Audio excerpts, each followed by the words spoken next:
मित्रों का स्वागत है हमारे YouTube channel calls the market में।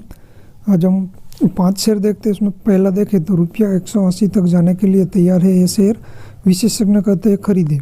शानदार तिमाही नतीजों के बाद बाजार विशेषज्ञ निजी क्षेत्र के इस बैंकिंग शेयर पर तेजी का रुख बनाए हुए हैं और इसे खरीदने की सलाह दे रहे हैं। दरअसल दिसंबर तिमाही में बैंक ने 54% का बम्पर प्रॉफिट पोस्ट किया था। फेडरल बैंक ने दिसंबर 2022 को समाप्त चालू वित्त वर्ष की तीसरी तिमाही में निजी क्षेत्र का फेडरल बैंक का लाभ 54% बढ़कर 804 करोड़ रुपए हो गया। बैंक ने पिछले वित्त वर्ष 2021-22 की दिसंबर तिमाही में 522 करोड़ रुपए का शुद्ध लाभ कमाया था। फेडरल बैंक ने सोमवार को स्टॉक एक्सचेंज को भेजी सूचना में कहा कि दिसंबर तिमाही के दौरान उसकी कुल आय भी बढ़कर 4,966 करोड़ रुपए हो गई है, जो एक साल पहले इसी तिमाही में रुपये 3,927 करोड़ थी। ब्रोकरेज हाउस एडलवाइज की खरीदार की रेटिंग को दोहराया है। फेडरल बैंक एक शीर्ष मिड कैप स्टॉक है। ब्रोकरेज का मानना है कि फेडरल पिछले 5 वर्षों में 0.9% के औसत आरओ के साथ मुकाबले वित्त वर्ष 2025 तक 1.4% का उच्च आरओ प्रदान कर सकता है। एडलवाइज को उम्मीद है कि बैंक फाइनेंशियल 22-25 में 28% का मजबूत ईपीएस सीएजीआर देगा। बैंक स्टॉक पर ब्रोकरेज का मूल्य रुपये 180 प्रति शेयर निर्धारित किया गया है, पहले यह 160 रुपये थी। एंटिक स्टॉक ब्रोकिंग ने कहा कि हमने फाइनेंशियल 23-25 के लिए अपने कमाई अनुमानों में क्रमशः 2% से 5% की कटौती की है। साथ ही फेडरल बैंक का स्टॉक लक्ष्य रुपये 160 से बढ़ाकर रुपये 117 कर दिया गया है और इसे खरीदने की सलाह दी गई है। दूसरा शेयर देखें तो बजट से पहले खरीदे एनसीसी के शेयर, कीमत रुपया 93 से 105 तक पहुँच सकती है। निर्माण उद्योग से जुड़ी दिग्गज कंपनी एनसीसी के शेयरों में पिछले 3 महीने में 30% का रिटर्न आया है। यह 14 दिसंबर 2022 को 52 सप्ताह के नए उच्च स्तर पर भी पहुंच गया, लेकिन गति को बनाए नहीं रख सका। अब स्टॉक वापस उछाल के लिए तैयार है और अगले 1 से 2 महीने में रुपया 100 से 105 के स्तर को छूने के लिए तैयार है। जानकारों ने इसे खरीदने की सलाह दी है। 5,888 करोड़ रुपए के मार्केट कैप वाले इस शेयर को लेकर विशेषज्ञ बेहद सकारात्मक है। कुल 11 में से 5 विश्लेषक अभी खरीदारी की सलाह देते हैं। इस बीच 6 विश्लेषकों ने एनसीसी पर खरीदारी की रेटिंग दी है। बजट से पहले इन शेयरों में निवेश करना बुद्धिमानी है। प्रॉफिट मार्ट सिक्योरिटीज के शोध प्रमुख अविनाश गोरक्षकर ने कहा, आगामी केंद्रीय बजट वर्तमान केंद्र सरकार का आखिरी पूर्ण बजट होगा।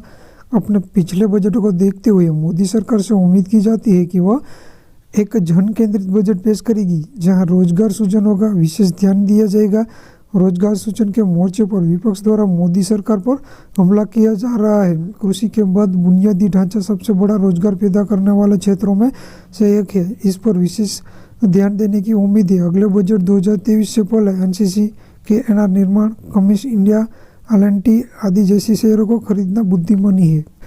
तीसरा शेयर देखें तो इस स्टॉक में खरीदिए। विदेशी ब्रोकरेज का कहना है अभी खरीदे लाभदायक होगा।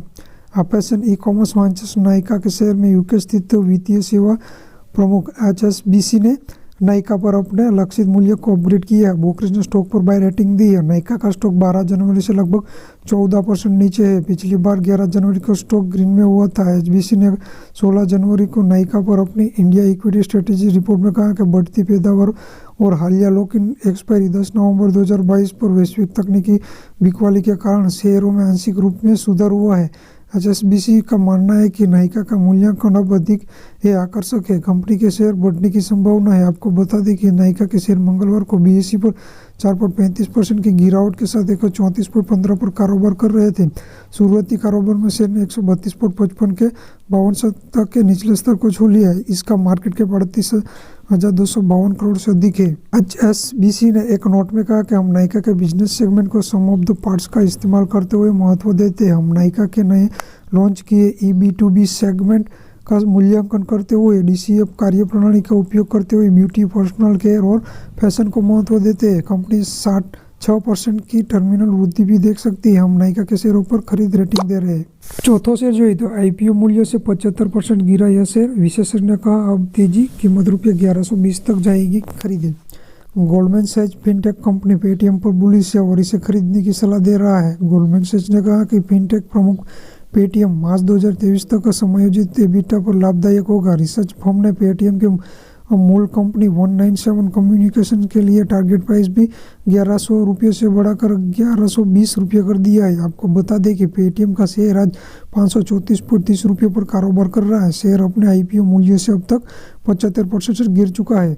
11 में से 8 विशेषज्ञों ने पेटीएम स्टॉक पर बाय रेटिंग दी है। डेडलाइन के आंकड़ों के मुताबिक स्टॉक करीब 66% बढ़ सकता है। ब्रोकरेज फर्म मॉर्गन स्टैनली ने एक हालिया रिपोर्ट में कहा कि फिनटेक कंपनी को वित्त वर्ष 2023 के लिए डेबिट कार्ड और कम मूल्य के भीम यूपीआई लेनदेन के प्रचार के लिए भारत की 26 करोड़ रुपए की यूपीआई प्रमोशन योजना से लाभ होगा। गोल्डमैन सैक्स ने कहा कि उसका नवीनतम विश्लेषण दर्शाता है कि पेटीएम का मौजूदा शेयर मूल्य पहले से ही मुश्किल में है। गोल्डमैन सैक्स ने कहा कि पेटीएम का मूल्यांकन कई वैश्विक सहकर्मी समूह के लिए छूट पर किया गया है। गोल्डमैन सैक्स को उम्मीद है कि मार्च तिमाही तक पेटीएम एफबीआई टीडीए लाभदायक होगा। राजस्व में भी सुधार होने की उम्मीद है। कर्ज देने वालों की संख्या और बढ़ेगी, ऐसे में शेयर में तेजी की संभावना है। अंतिम शेयर देखें तो झुनझुनवाला परिवार ने छोटी कंपनी पर लगाया बड़ा दांव। 35% सस्ते स्टॉक में 2% हिस्सेदारी खरीदी। निवेशक राकेश झुनझुनवाला की पत्नी निवेशक रेखा झुनझुनवाला ने दिसंबर तिमाही में स्मॉल कैप सन फार्मा एडवांस रिसर्च कंपनी में 1.69% हिस्सेदारी खरीदी है। नवीनतम शेयर होल्डिंग डेटा के अनुसार दिग्गज निवेशक के पास दिसंबर तिमाही के अंत में कंपनी के 62,92,134 इक्विटी शेयर या 1.94% हिस्सेदारी थी। तो इन 5 शेयर में आप नज़र रख सकते हैं, आपको तेजी देखने को मिल सकती है। तो आज के लिए इतना। अगर वीडियो अच्छा लगा हो तो चैनल को सब्सक्राइब कर दीजिए। जय हिंद, जय भारत।